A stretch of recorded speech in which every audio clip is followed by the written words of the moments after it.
Pemirsa, meski Amerika sudah mengumumkan akan melakukan serangan darat ke Iran, namun saling balas serangan rudal masih terjadi. Ya, serangan rudal Iran ditakuti Israel karena daya jangkauannya ribuan kilometer.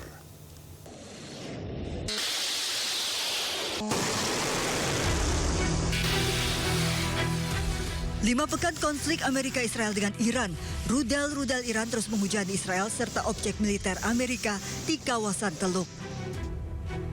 Rudal jenis hipersonik seperti Fatah 2 dan balistik Horamshar 4 ditakuti Israel.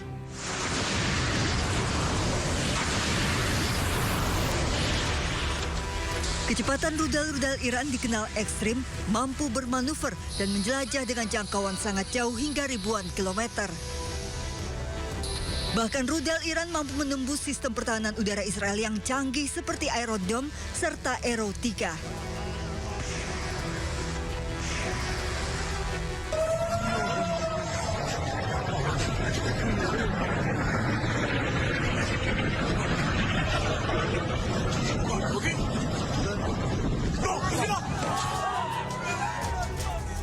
Dalam rekaman video amatir, bahkan rudal Iran mampu bermanuver menukik menghindari sistem pertahanan Israel.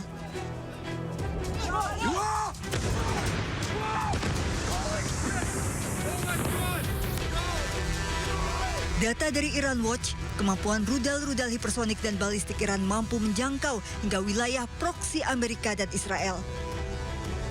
Iran pernah dilaporkan melakukan uji rudal balistik sejauh 4.000 km, namun dibantah Iran. Jika melihat dari daya jangkaunya yang ribuan kilometer, bukan tidak mungkin bisa mencapai sejumlah negara di Eropa.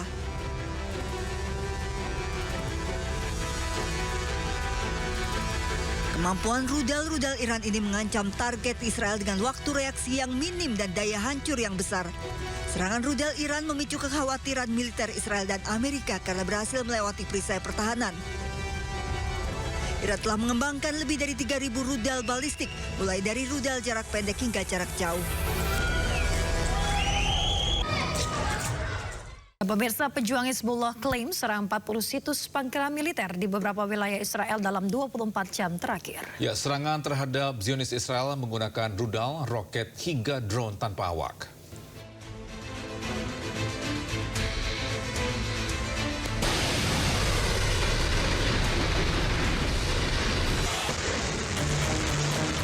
Pejuang Hizbullah kembali melakukan penyerangan di wilayah Krayot, sebelah utara kota Haifa, Israel, dengan meluncurkan rudal dengan daya ledak tinggi.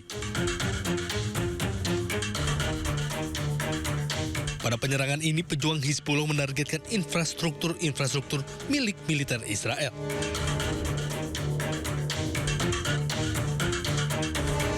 Pejuang Hizbullah juga melancarkan serangan terhadap tentara Zionis Israel menggunakan drone tanpa awak yang menargetkan tentara Israel di permukiman Ma'alot Tarsiha dan Yifta di Palestina Utara yang diduduki oleh Israel. Selain itu, pejuang Hizbullah juga menyergap dan meledakkan 3 unit tank Merkava milik Israel menggunakan rudal anti-tank berpemandu di kota Dibi, Lebanon Selatan.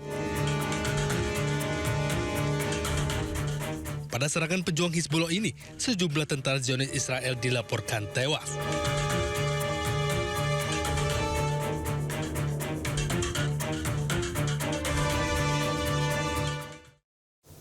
Pemirsa, kantor stasiun televisi Al Arabi di Teheran, Iran kini masih rusak parah usai diserang rudal Amerika Serikat Israel pada Minggu pagi lalu. Ya, sebelumnya serangan rudal juga mengakibatkan 10 orang terluka, termasuk perempuan dan anak-anak yang berada di sekitar lokasi.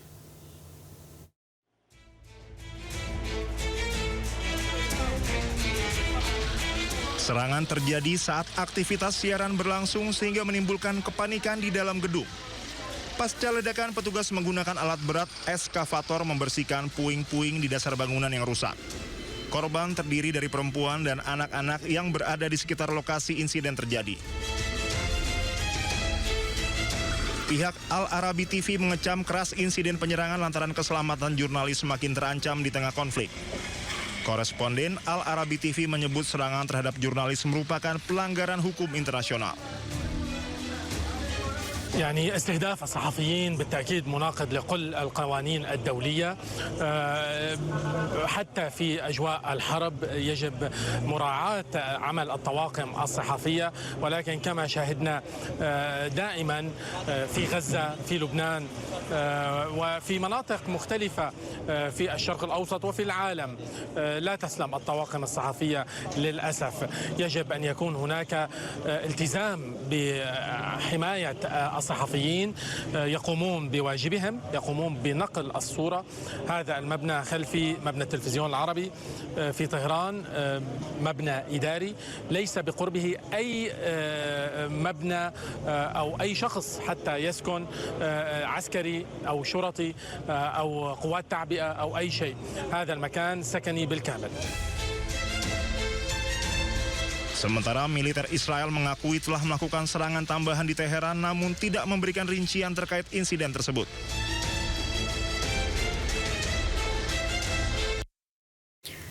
Pemirsa, konflik Amerika Israel dengan Iran kian meluas. Ya, milisi Houthi Yaman mengumumkan masuk dalam pusaran konflik memicu eskalasi konflik.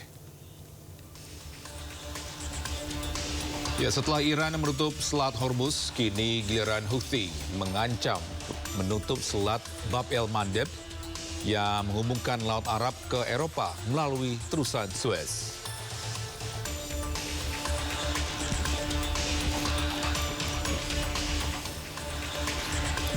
Ya pemirsa, jika Selat Bab el-Mandeb ditutup, kapal yang akan menuju Eropa melalui Laut Arab harus memutari benua Afrika. 12% minyak dunia diangkut melalui Selat Bab el-Mandeb perharinya. Jika ditutup, krisis energi diprediksi akan semakin parah.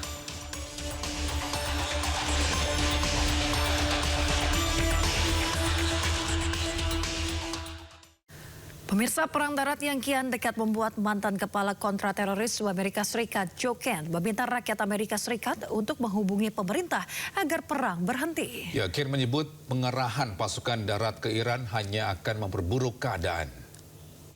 This week, President Trump will be under immense pressure to commit ground troops to the war in Iran. This would be a catastrophic escalation that will only result in more bloodshed and further escalate this disastrous war. It is critical that we, the people, have our voices heard.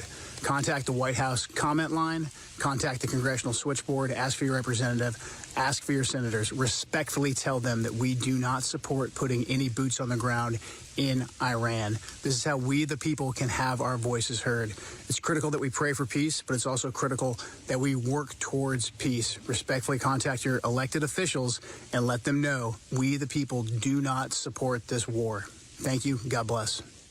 Parlemen Israel berpesta usai mengesahkan undang-undang yang memberlakukan hukuman mati bagi tahanan Palestina yang dinyatakan terlibat dalam serangan mematikan. Ya pemirsa, anggota Parlemen Israel merayakan pengesahan undang-undang yang memberlakukan hukuman mati bagi tahanan Palestina yang dinyatakan terlibat dalam serangan mematikan, yakni yang berlangsung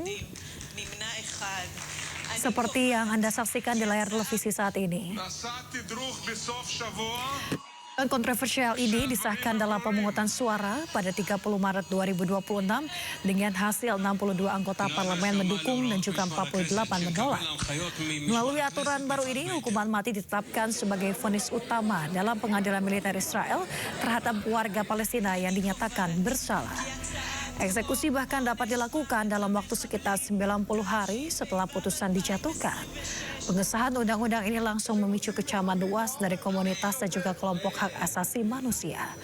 Banyak pihak menilai aturan tersebut bersifat diskriminatif karena dalam prakteknya menyasar warga Palestina serta berpotensi bertentangan dengan hukum internasional.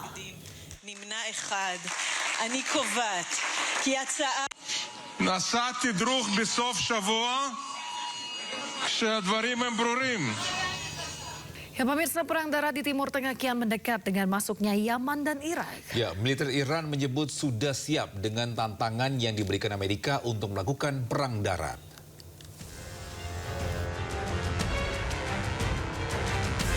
Eskalasi perang Iran memasuki babak baru yang lebih berbahaya.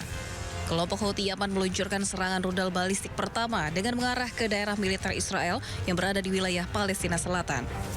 Serangan yang dilakukan Yaman sebagai bentuk aliansi baru untuk terlibat dalam perang melawan Amerika Serikat dan Israel. Kelompok-kelompok di Irak kini pun ikut campur terhadap perang yang terjadi di Timur Tengah. Kelompok yang didukung Teheran itu berulang kali menyerang Amerika, baik di pangkalan pasukan, misi diplomatik, hingga fasilitas minyak. Pesawat tempur Amerika pun terlihat di atas Al-Hanabiyah, Irak, mengeluarkan suara tembakan dan mengakibatkan kehancuran di daratan. Kementerian Pertahanan Irak menyebut ada 7 personel militer yang terluka dan 13 orang lainnya cedera.